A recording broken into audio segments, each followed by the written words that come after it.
S ನನ್ ಒಳ್ಳೆ point ಸಿಕ್ತು ನಿಮ್ಮಲ್ಲಿ ಈ ವಿಷಯದಲ್ಲಿ. ತುಂಬಾ ಚೆನ್ನಾಗಿ ಹೇಳಿದ್ರಿ. ಯಾಕಂದ್ರೆ ಈ ಕಾರಣಕ್ಕೆ ಬೇರೆಯವ್ರಿಗೆ ಗೊತ್ತಾಗ್ಲಿ ಅನ್ನೋ ಕಾರಣಕ್ಕೆ ಮಾಡಿದ್ರೆ ಎಷ್ಟೋ ಕಡಿಮೆ ಆಗಿದೆ, ವಿಲಿಂಗ್ ಮಾಡೋದು ಇವೆಲ್ಲ ಕಡಿಮೆ ಆಗಿದೆ ಅಂತ. ಸರ್ ಲೈಕ್ ಈಗ ಸೋಷಿಯಲ್ ಮೀಡಿಯಾ ಮಾನಿಟರಿಂಗ್ 800 ಜನ ನಿಮ್ಮಲ್ಲಿ ಅದು ಮಾನಿಟರ್ ಮಾಡ್ತಿದ್ದಾರೆ. ಈಗ ಸುಳ್ಳು ಸುದ್ದಿ ಹಬ್ಸೋರ್ ಆಗ್ಬೋದು, ನೆಗೆಟಿವ್ ಬಿಲ್ಡ್ ಮಾಡೋರ್ ಆಗ್ಬೋದು, ಲೈಕ್ ಇವ್ರ ಸ್ಟ್ರಿಕ್ಟ್ ಆಕ್ಷನ್ ತಗೊಳ್ಳುವಂತ ಕೆಲಸ ಆಗ್ತಿದೆಯಾ ಸುಮೋಟೋ ಕೇಸ್? ಹೌದೌದು. ಸಿ ಡಿಪೆಂಡಿಂಗ್ ಆನ್ ದಿ ಯಾವ ರೀತಿ ಏನ್ ಮಾಡಿದಾರೋ, ಕಂಟೆಂಟ್ ಏನಿದೆ, ಆ ಕಂಟೆಂಟ್ ಇಂದ ಎಲ್ಲಿವರೆಗೆ ಡ್ಯಾಮೇಜ್ ಆಗುತ್ತೆ, ಆ ಕಂಟೆಂಟ್ ಇಂದ ಹಿಡಿದು ಬೇರೆಯವ್ರಿಗೆ ತೊಂದರೆ ಆಗಿದೆಯಾ, ಸೊ ಎಲ್ಲ ನೋಡ್ಬೇಕು ನಾವು ಕೇಸಸ್ ಅಲ್ಲಿ.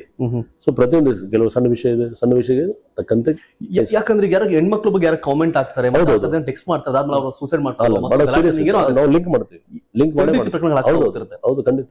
ಬರೀ ಹೆಣ್ಮಕ್ಳು ಯಾರು ಬೇಕಾದ್ರೂ ಮಾಡಬಹುದು, ಯಾರಿಗೆ ಬೈದು ಈ ತರ ಮಾಡಿದ್ರೆ. So social media is very strict. ಈಗ ನಮ್ಮಲ್ಲಿ ಬರೀ ನಮ್ಮ ಸಿಟಿಯಲ್ಲಿ ಇಲ್ಲ, ರಾಜ್ಯದಲ್ಲಿ ಏನ್ ನಡೀತಾ ಇದೆ, ರಾಷ್ಟ್ರದಲ್ಲಿ ಏನ್ ನಡೀತಾ ಇದೆ, ಎಲ್ಲದ್ರ ಬಗ್ಗೆ ನಾವು ಪೊಲಿಟಿಕಲ್, ಎಕನಾಮಿಕಲ್ ಎಲ್ಲಾ ಫೀಲ್ಡ್ ಅಲ್ಲಿ ಚೆಕ್ ಮಾಡ್ತಿರ್ತೀವಿ. ಸೊ ಬಹಳ ಸ್ಮಾರ್ಟ್. ಇನ್ಫ್ಯಾಕ್ಟ್ ಇವತ್ತೇ ನಮ್ದು ಮೀಟಿಂಗ್ ಇದೆ, ಮುಗಿದ್ರೆ ನಮ್ ಸೋಷಿಯಲ್ ಮೀಡಿಯಾದ ಮೀಟಿಂಗ್. ಸೊ ಪ್ರತಿ ವಾರ ಸೋಷಿಯಲ್ ಮೀಡಿಯಾದ ಮೀಟಿಂಗ್ ಇರ್ತದೆ, ಪ್ರತಿ ವಾರ ಸೋಷಿಯಲ್ ಮೀಡಿಯಾ ರಿಲೇಟೆಡ್. ಹೌದು. ಲೈಕ್ ಇದು ಯಾವ್ದು ಜನಗಳಿಗೆ ಮತ್ತೆ ಹತ್ರ ಕಾಮೆಂಟ್ ಆಗಿ ಡಾಟಾ ಆಡೋರಿಗೆ ಇನ್ನೂ ಕರೆಕ್ಟ್ ಆಗಿ ಗೊತ್ತಿಲ್ಲ ಅನ್ಸುತ್ತೆ. ಅಲ್ಲ, ಅಂದ್ರೆ ಇದು ನಮ್ದು internal style working. Policing is a very vast subject. ಬರೀ ನೀವು ಕಾಣ್ತಿರ್ಬೋದು ಹೊರಗಡೆ ಪೊಲೀಸ್, ಬಟ್ ನಾವು ಅಡ್ಮಿನ್ ಈಗ ಜಸ್ಟ್ ನಾನು ನಿಮ್ ಜೊತೆ ಕೂತಿದ್ದೆ, ಅಡ್ಮಿನ್ ಮೀಟಿಂಗ್ ನಡೀತಾ ಇಲ್ಲ, ಅಡ್ಮಿನಿಸ್ಟ್ರೇಷನ್ ಮೀಟಿಂಗ್ ನಾವು ಹೋಗ್ಬೇಕು. ಈಗ ಪೊಲೀಸ್ ಹೇಳೋದಲ್ಲ ಎಚ್ಚರಿಕೆನೆ ಮತ್ತೆ ಇದನ್ನೇ, ಬಟ್ ಏನ್ ಸಂದೇಶ ಕೊಡ್ತೀರಾ ಆತರ ಎಲ್ಲ ಕೆಟ್ಟ ಕಾಮೆಂಟ್ ಹಾಕೊಂಡು ಮತ್ತೆ ನೆಗೆಟಿವ್? ಒಂದು ಏನಾಗಿದೆ ಅವ್ರಿಗೆ ಕೂಡ ಗೊತ್ತಾಗತ್ತೆ. ಈಗ ಜನ ಗೊತ್ತಾಗಿದೆ. ಎಸ್ಪೆಷಲಿ ಬ್ಯಾಂಗ್ಳೂರ್ ಪೊಲೀಸ್ ಅವರು ಸೋಷಿಯಲ್ ಮೀಡಿಯಾ ಬಗ್ಗೆ ಬಹಳ ಅಲರ್ಟ್ ಇರ್ತಾರೆ. ಏನಾದ್ರೆ ತಕ್ಷಣ ನಮ್ಮ ಗ್ರೂಪ್ ಅಲ್ಲಿ ಇದೆ, ನಾವು ಕೂಡ ಗ್ರೂಪ್ ಮೆಂಬರ್ ಇದೀವಿ, ನನ್ಗೆ ಬಂದ್ಬಿಡ್ತದೆ ಈ ತರ ಇದೆ. ಮತ್ತೆ ಏನ್ ಕ್ರಮ ಅವ್ರಿಗೆ ಗೊತ್ತಿದೆ, ನನಗೆ ಕೂಡ ಗೊತ್ತಾಗಿದೆ.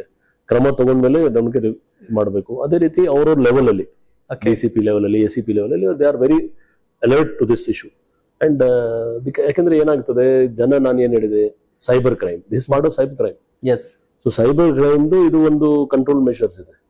ಸೋಷಿಯಲ್ ಮೀಡಿಯಾ ಮಾನಿಟರಿಂಗ್ ಎಲ್ಲ ಸಿಟೀಸ್ ಅಲ್ಲಿ, ಎಲ್ಲ ಡಿಸ್ಟ್ರಿಕ್ಟ್ ಅಲ್ಲಿ ಇದೆ. ನೀವ್ ಹೇಳಿದಾಗ 20 ವರ್ಷದಿಂದ ಬಿಫೋರ್ ಜಿಯೋ ಆಫ್ಟರ್, ಲೈಕ್ ನಾವು ಹೇಳ್ತಿರ್ತೀನಿ ಯಾವಾಗಲೂ 2010-8 ಈ ತರ ಕ್ರೈಮ್ ಸಂಖ್ಯೆ 1%, 2% ಈಗ.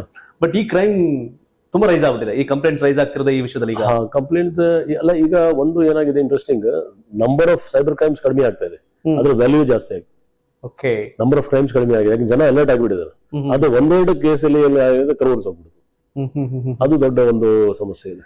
ಎಸ್, ನನ್ನ ವಂಡರ್ಫುಲ್ ಇಂಟ್ರಾಕ್ಷನ್ ಸರ್. ನಿಮ್ ಜೊತೆ ಆದಷ್ಟು ಜಾಸ್ತಿ ನಿಮ್ಮ ಪರ್ಸನಲ್ ಹಾಲು ಹೇಳಿದ್ರಿ. ನಾನಿಲ್ಲ ಬರ್ಲಿಲ್ಲ ಅಂದ್ರೆ ಏನಾಗ್ತೀವಿ ಅಂತ ಕೂಡ ಹೇಳಿದ್ರಿ. ಬಟ್ ಬ್ಯಾಂಗ್ಳೂರ್ ಪೊಲೀಸ್ ಕಮಿಷನ್ ಆದ್ಮೇಲೆ ಏನ್ ಸಮಸ್ಯೆಗಳಿತ್ತು, ಏನ್ ಮಾಡಿದ್ರಿ, ಏನ್ ಹೇಳಿದ್ರೆ ಏನೆಲ್ಲ ಮಾಡಿದಿರಿ, ಸೊ ಅವೆಲ್ಲ ಮಾಡ್ತಾ ಇದ್ರಿ. ಬಟ್ ಬಹಳ ಖುಷಿ ಆಗ್ಲೇ ಹೇಳಿದ್ನಲ್ಲ. ಸೊ 2-3 ಮಕ್ಳು ಸಾಕೋ ಪೇರೆಂಟ್ಸ್ ಕಷ್ಟ ಅಂತಾರೆ, 40 ಜನ ಸ್ಟೂಡೆಂಟ್ ನೋಡ್ಕೊಳಕ್ ಮೇಷ್ಟು ಕಷ್ಟ ಅಂತಾರೆ. ಆದ್ರೆ 1-1.5 ಕೋಟಿ ಜನ ನೋಡ್ಕೊಳ್ಳುವಂತ ನೀವುಗಳು ಯಾವ ಕಷ್ಟ ಅಂತಾನು ಹೇಳಿದ್ರೆ ಅದನ್ನ ಹ್ಯಾಂಡಲ್ ಮಾಡೋ ಕೆಪಾಸಿಟಿ ನಮ್ಗಿದೆ, ನಾವು ಮಾಡ್ತೀವಿ ಅಂತ ಹೇಳ್ತಾ ಇದ್ರಿ.